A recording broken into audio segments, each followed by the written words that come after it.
So a matchup that has been much anticipated is about to take place in the Rugby Championship, a Rugby World Cup final rematch between the Springboks and the All Blacks. And the best thing is, we don't just get it once, we get it twice. It's happening again next week, but for now we are breaking down this game, doing a preview of the matchup taking place at Ellis Park for round 3 of the Rugby Championship. But throughout this video, we'll be looking at the lineups, the key players, the previous fixture that took place between these two sides, alongside a few other stats, and then a prediction at the end who I think will win this game. But we will jump straight into it. The lineups, few changes for both sides compared to what they did have in their last fixtures. For the Springboks, they were up against the Australians. For New Zealand, taking on the Argentines. But for South Africa, they've made some changes, including one that was a little bit later on in the week, and that was Eben Etzebeth added onto the bench for this contest rather than Mako van Staden. It's been talked about quite a bit, but that experience, the 124 caps that Eben Etzebeth brings to the Springboks lineup,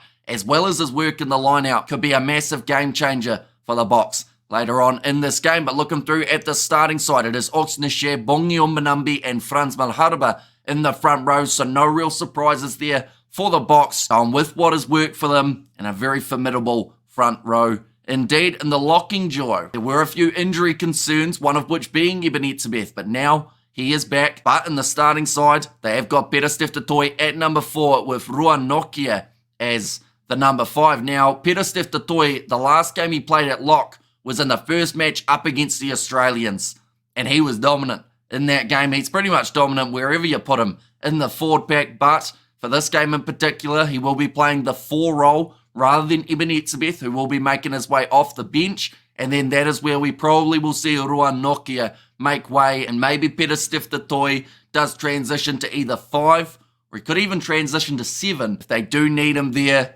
Very versatile player. And Pieter-Steph du Toit, and has an incredible last game up against New Zealand under his belt. We've got to remember what that man did in the Rugby World Cup final. He was absolutely phenomenal, and we'll want a follow-up performance just like that in this match. In the loose forward trio, will we see Khaleesi, the captain, as the number 6, number 7. This is where we do see Ben Jason Dixon, and then number 8, Jasper Wiese. Now, Wiese has been suspended for an incredibly long time, since the end of the Gallagher Premiership, which, just to put that into perspective, the Gallagher Premiership is only 20 days away from starting back up. So that man's had a long time to think about that one tackle that he did in that game right at the end of the season. But he's going to be back. He's a massive unit, a great player to have off the back of a scrum for the Springboks, as well as enforcing that physicality, which could be the forefront of the way that the Springboks play. In the backline, it will be Kobus Reinach as the 9, with Sasha Feinberg, Ngome Zulu at 10. He's had some very good performances recently, Sasha Feinberg, Ngome Zulu. His last game up against the Australians, it was nowhere near as strong, but we've got to remember that was one of the only games of his international career that was actually played in rain. Now, I'm not too sure. We're going to Google it. It's giving me Ashburton's. Well, I mean, Ashburton's chance of rain's 10%. Now, this game coming up, I don't believe the rain is going to be anywhere nearby, which is great news for Sasha Feinberg Ngome Zulu, as when he gets his hands on the ball and hangs on to it, he is one of the most dangerous young players in World Rugby today. Out on the left wing, speaking of danger, Kurtley Arendse. That man scores tries for fun. Didn't play in the second match up against the Australians, but he did play in the first, scoring himself 2, which now brings his tally up against Australia from his last 2 matches playing them up to 5, which is insane. And he'll be wanting to do that up against New Zealand, going head-to-head with Will Jordan. That is going to be a battle with the 2 guys who have scored so many tries for their international sides throughout the last few years, now getting an opportunity to go head-to-head again. Damien de Allende in the midfield alongside Jesse Krill for the Springboks. Their number 14, Cheslin Colby, and number 15, they have got Apalele Fasi. This is a game that is a massive opportunity for that man, because they normally would go with Willie LaRue, and he offers you that stability at the back. Apalele Fasi, he had a tremendous URC season, great under the high ball. This type of game up against the All Blacks, it can make or break a player. The question is, not just for Apalele Fasi, but also for Ngome Zulu, can they handle that pressure in this contest? For New Zealand in their starting lineup, they have got Tamaiti Williams as the number 1, number 2, Cody Taylor, and number 3, Tyrell Lomax. So just the one change, that is due to the Ethan de Groot neck injury, which brings Mighty Williams back into the starting lineup. He did start the second game up against Argentina, and that was probably the most dominant we have seen New Zealand scrum in quite some time. Now, he will be going head-to-head with Frans Malherbe. We're going to get on Google. Mighty Williams. How much does that man weigh? He weighs 144 kg. Frans Malherbe, he's 144 as well. Fuck me, that's a bit of weight. That is 288 kgs between two players. That's a lot of weight, but just two players out there on the field. But they are going head-to-head in the scrums. I'm sorry for yelling, but that is one of those matchups throughout the game that we are going to be watching closely. And to be honest, I kind of hope people drop the ball just so that we can see it quite a few times and see who gets the better of it in the long run. But it's going to be very entertaining. Hopefully we don't have what happened in New Zealand versus Argentina, and that was that we didn't get to see a scrum until 60-something minutes when both front rows had already gone off. But looking through at the locking jar, Scott Barrett, the captain, returns at number 4, with number 5 being Tupavai. So the player taken out of there was Sam Derry. He will instead be making his way off the bench. In the loose forward trio, number 6, Ethan Blackadder. He's had some impressive performances throughout the Rugby Championship so far. A tackling machine. He always tries to get around that 15 to 20 mark. And if he can do that up against the South Africans, it will put New Zealand in the right direction. But it's not the main thing they need from Ethan Blackadder. They also need a bit of that physicality. Number 7, this is where they have got Sam Cane back into the starting side. The last time he played in the starting side up against South Africa was that Rugby World Cup final, just like a lot of these players, although the difference is they did not get a red card. A lot of people still talk about that moment. Sam Cane wants some redemption. Perhaps he can get it here in South Africa. Number 8, this is where they have gone with Ardie Savia. Now, New Zealand have 3 vice-captains in this contest, I should mention. Cody Taylor, Ardie Savia, and also Jordie Barrett. I would like to know what you guys think. Why do New Zealand have 3 vice-captains for a contest that they already have their captain in the starting lineup? I'm trying to work it out. Are they trying to spread out the load so that Scott Barrett doesn't have all of the captaincy weight on his shoulders? Are they trying to build players up so that they could possibly be the next captain? Or is it similar to the coaching situation, how they ended up with a whole heap at the start and now they've still kind of got them? Perhaps could be the case. But in the back line, it is TJ Perenara as the starting 9, with Damian McKenzie starting at fly half, the more experienced combination that the All Blacks could have gone with. Some wanted to see Cortez Aratama, but he will instead make his way off the bench as an impact player. Out on the left wing, this is where they have gone with Caleb Clark. Talia finds himself also coming off the bench. In the midfield combo, Jordie Barrett, number 12, number 13, Rieko Ioane. It's a combo that the All Blacks have persisted with throughout the last 5 or so games. They want it to gel. They want it to work.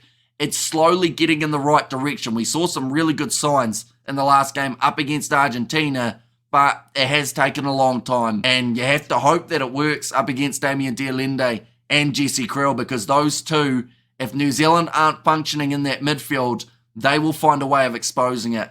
And it's a little bit of a chess battle that will be taking place between those 4. I look forward to seeing who gets the better of it. Number 14, this is where they have got Will Jordan. Talked about Kurtley Arendse's impressive try-scoring record. Will Jordan, he has played 33 matches and he has scored 33 tries. Now, I believe Kurtley Arendse is in a pretty similar boat in terms of having around that 100% scoring rate, but both of them just seem to be able to find a way of creating a gap, whether that's with themselves or getting a pass away to someone who does get into that gap. And the All Blacks, they're certainly happy to have him back after his long injury layoff. Number 15, this is where the All Blacks have gone with Beauden Barrett. But when we look through at key players for the South Africans, I would say Kurtley Arendse, definitely one of the key players in this contest. Sasha Feinberg, Ngome Zulu, another, because if the backline is working well and he's able to get those passes away, able to create those gaps for himself to run into, the Springboks could have a field day out there at Ellis Park. But one of the big factors that could change that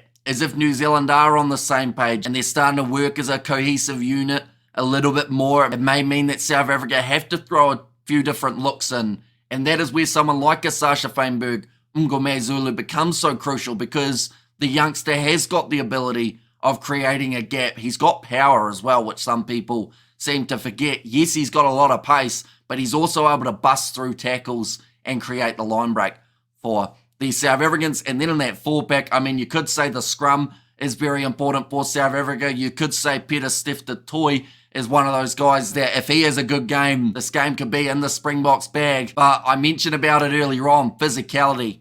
The Springboks 4-pack as a whole, I believe, do need to have a real physical matchup. We saw New Zealand slightly shying away from the physicality that England were bringing in the first 2 matches. Second test match, it was a lot better than the first, but the first one, it seemed like no matter what, England were able to be that more aggressive side and also the more physically sound side throughout that contest. So if South Africa can make New Zealand uncomfortable, that is where they could find themselves with a massive advantage. New Zealand, their key players, people are looking at their 19 combination. TJ Perenara, Damian McKenzie. They have to be great throughout this game. McKenzie, when he starts getting a little bit more pressure on him, definitely when the big hits are coming in, that is where we're going to see make or break for Damian McKenzie and the All Blacks backline. We saw what Pieter-Steph du Toit was able to do to Jordie Barrett in their Rugby World Cup final. They will target D-Mac in this game to try and make him uncomfortable, try and force some errors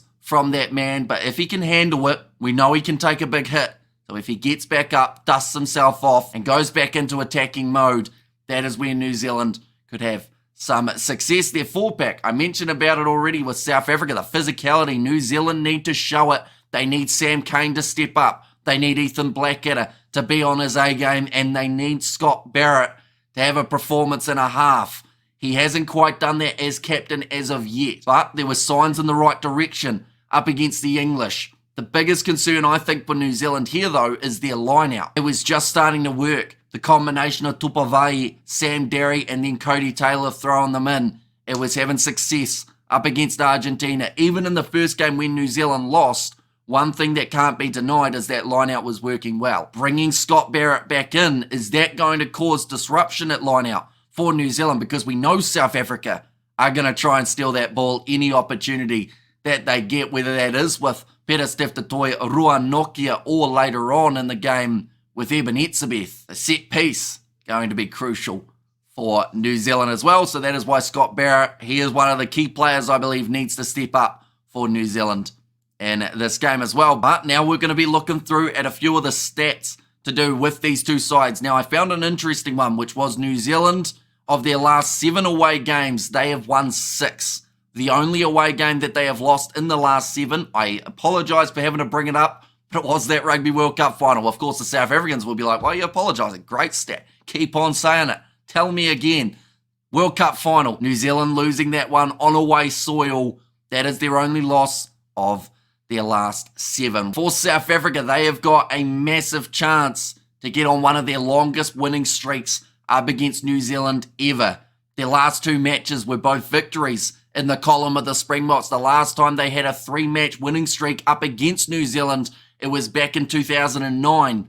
And after these 2 games, if they were to win both of them, it would be the longest winning streak for any South African side over New Zealand in history. And that'll be exactly what they're aiming for in this contest. They've been able to bring up a lot of points across their last 3 games. 30-plus points in all of them. Their longest 30-plus point streak that they had was back in 2017. That was 5 matches in a row. So if they're able to bring up 30-plus up against New Zealand across these 2 games as well, that would be another record that the Springboks are on the cusp of being able to achieve. So a lot on the line for these 2 sides. South Africa on home soil, New Zealand, the away side, wanting to go over to away territory and take the Rugby Championship down to the wire. At the moment, South Africa have had 2 wins. New Zealand just the 1. They were defeated by Argentina in their opening game, which means South Africa are in the box seat.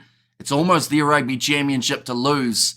So the question is, can they handle that pressure? Can they take down the All Blacks in South Africa? And can they get one step closer to their hands on the Rugby Championship title? But we are now up to the stage of a prediction. So now I have to try and answer those questions that I just asked. I would have preferred if they stayed rhetorical, to be honest, because those are hard questions to answer. But for me anyway, I can see this game maybe being a little bit more high scoring than we are used to seeing when it comes to New Zealand versus South Africa. Now, the last game between the two sides was 12 points to 11. I think that both sides are probably going to score double their points, if not a little bit more, throughout this game. Both sides have a little bit more of an attacking-minded backline for this game. It's a really tough one, though, because this is the type of contest that South Africa, like I said, it's their game to lose. And it's only once we see what New Zealand are going to bring to this game that we can really determine who's going to win. Because South Africa, I believe, from their 2 games up against Australia, they are looking like a strong side, and they look like a side that can score a lot of tries in quick succession. New Zealand, they had a really good game up against Argentina in their second match. But their first game, they didn't quite get it firing the way that you'd expect. And to be fair, they still scored a lot of points, even though at times they were struggling in that first match. So can they do the same up against the Boks? You'd have to say no. So for me, I am going to say that South Africa win this game. And I know that if New Zealand win, I'll probably get deported. So hopefully someone in South Africa can give me some accommodation for when I get kicked out of the country. But I'm going to say South Africa win this game. And I'm going to say they win it 27 points to 25. I think it's going to be really close. And I do feel like it could be a penalty later on in the game that does determine the victory. But either way, it's going to be epic, seeing these two sides go head-to-head again. And like I said, we are spoiled because we don't just get it now, we get it next week as well. But this one taking place at 3 a.m. New Zealand time on Sunday morning, 5 p.m. kickoff in South Africa. This game taking place from Ellis Park. It's going to be awesome, and we are going to be doing the live commentary on the channel as well. But thank you all very much for tuning in. Do let me know your score predictions in the comments down below. This one, a little bit of a longer preview. I didn't even mean for it to be. It just ended up that when you talk about these two sides, there is so much to talk about, and we are getting closer to the kickoff of this game. But thank you all very much for tuning in. If you did enjoy, be sure to leave a like and subscribe, and I will see you all for the next one.